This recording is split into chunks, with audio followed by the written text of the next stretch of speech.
ನಮಸ್ಕಾರ. ನಾನು ಡಾಕ್ಟರ್ ಗುರುಸಿದ್ದಯ್ಯ ಸ್ವಾಮಿ, C B ಖಿಡ್ಗಿ ಮಹಾವಿದ್ಯಾಲಯ ಅಕ್ಕಲಕೋಟ. ಇಂದು ನಾವು ಜಾನಪದ ಅಧ್ಯಯನದಲ್ಲಿ ಜನಪದ ಮತ್ತು ಜಾನಪದ ಇದರ ಬಗ್ಗೆ ಸ್ವಲ್ಪದರಲ್ಲಿ ನೋಡೋಣ. ಜಾನಪದ ಎಂದರೇನು ಮತ್ತು ವಿವಿಧ ವಿದ್ವಾಂಸರ ಅಭಿಪ್ರಾಯಗಳನ್ನು ಸ್ವಲ್ಪದರಲ್ಲಿ ನೋಡೋಣ. ಜಾನಪದ ಎನ್ನುವ ಪದ ಇಂಗ್ಲೀಷಿನ ಫೋಕ್ಲೋರ್ ಎಂಬುದಕ್ಕೆ ಸಮಾನಾರ್ಥಕವಾಗಿ ಬಳಸಿರುವ ಕನ್ನಡ ಪದ. ಫೋಕ್ಲೋರ್ ಎನ್ನುವುದು ಫೋಕ್ ಮತ್ತು ಲೋರ್ ಎಂಬ ಎರಡು ಪ್ರತ್ಯೇಕ ಅರ್ಥವನ್ನು ಉಳ್ಳ ಪದಗಳ ಸಂಯೋಗದಿಂದ ಕೂಡಿದೆ. ಫೋಕ್ ಎನ್ನುವುದಕ್ಕೆ ಕನ್ನಡದಲ್ಲಿ ಜನಪದ ಎಂತಲೂ, ಲೋರ್ ಅಂದರೆ ಜ್ಞಾನ ಎಂತಲೂ ಇದೆ. ಜನಪದ ಜ್ಞಾನ ಈ ವಿಷಯಕ್ಕೆ ಡಾಕ್ಟರ್ ಹಾಮಾನಾಯಕ್ ಅವರು ಜಾನಪದ ಎಂಬ ಶಬ್ದವನ್ನು ಬಳಸಿದ್ದಾರೆ. ಜನಪದದ ಜ್ಞಾನವೇ ಜಾನಪದ ಎಂದು ಕರೆಯಬಹುದು. ಜನಪದರ ಸಾಹಿತ್ಯ, ಸಂಗೀತ, ನೃತ್ಯ, ಆಟ ಇತ್ಯಾದಿ ಎಲ್ಲವನ್ನೂ ಒಳಗೊಂಡಿದ್ದೇ ಜಾನಪದ ಎಂದು ಹೇಳಬಹುದು. ಮನುಷ್ಯನ ಬದುಕಿನೊಂದಿಗೆ ಅವಿನಾಭಾವ ಸಂಬಂಧವನ್ನು ಹೊಂದಿ ತಲೆಮಾರುಗಳಿಂದ ಬಂದಿರುವ ಮೌಖಿಕ ಪರಂಪರೆಯಲ್ಲಿ ಸಂಬಂಧ ಜ್ಞಾನವೇ ಜಾನಪದ.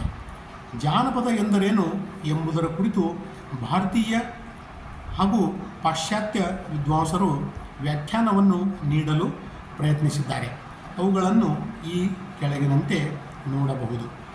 ಮೊದಲನೇದಾಗಿ ಆಂಡ್ರೋಲಾಂಗ್ ಜನಾಂಗಗಳ ಪಳಿಯುಳಿಕೆಗಳನ್ನು ಸಂಗ್ರಹಿಸಿ ಅಧ್ಯಯನ ಮಾಡುವ ವಿಜ್ಞಾನ. ಜನಜೀವನದಲ್ಲಿ ಇಂದಿಗೂ ಕಂಡುಬರುವುದು.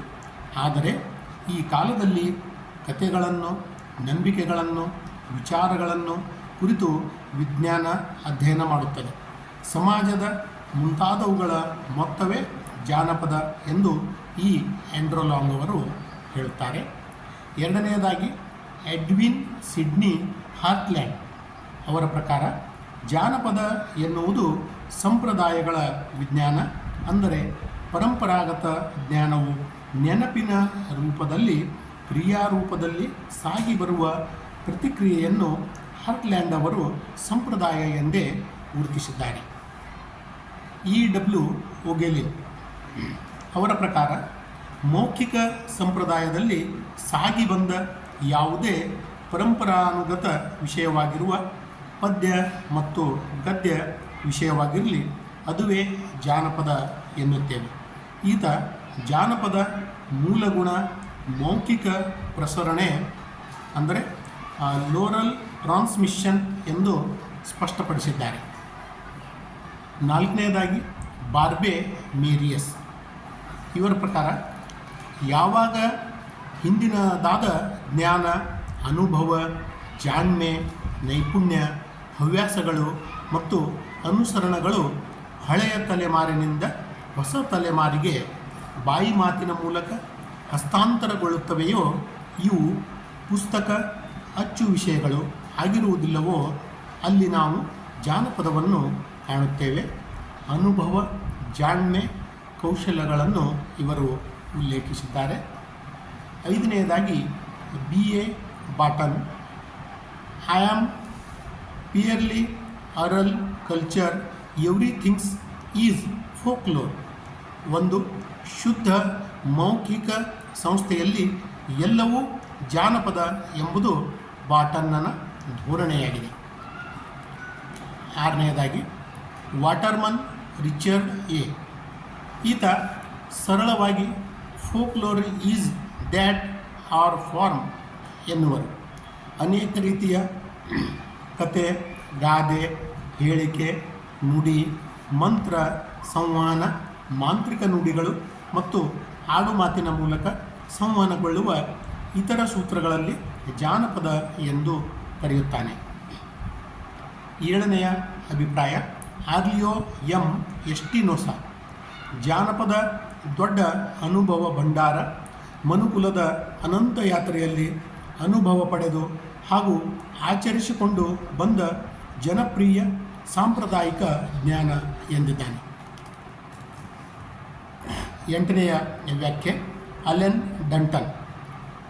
ಇವರ ಪ್ರಕಾರ ಪುರಾಣ, ಐತಿಹ್ಯ, ಕಥೆ, ಒಗಟುಗಳು ಇತ್ಯಾದಿ ಕಲಾತ್ಮಕಗಳ ಅಭಿವ್ಯಕ್ತಿಯೇ ಜಾನಪದ.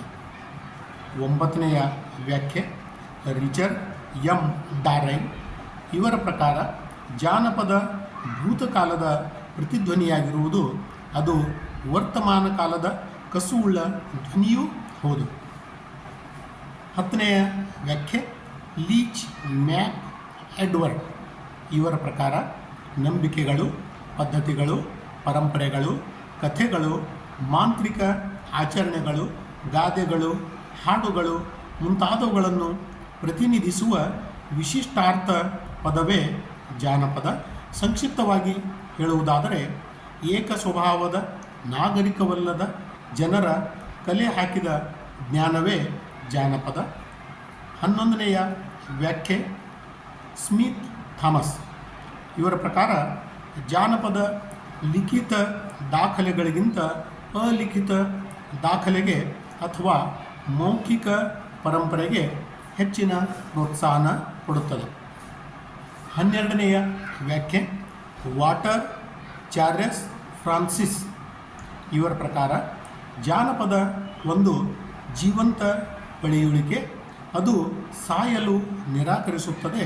ಇದು ಅನೇಕ ಶತಮಾನಗಳ ವೈಜ್ಞಾನಿಕ ಹಾಗೂ ಸಾಂಸ್ಕೃತಿಕ ಸಂಪತ್ತು ಹಾಗೂ ಮಾನವನ ಅನುಭವ.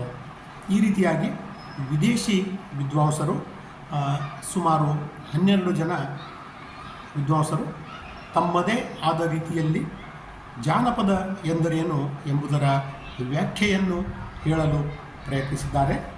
ಇದೇ ರೀತಿಯಾಗಿ ಭಾರತೀಯ ವಿದ್ವಾಂಸರ ವ್ಯಾಖ್ಯಾನಗಳು ಕೂಡ ಇವೆ. ಧನ್ಯವಾದಗಳು.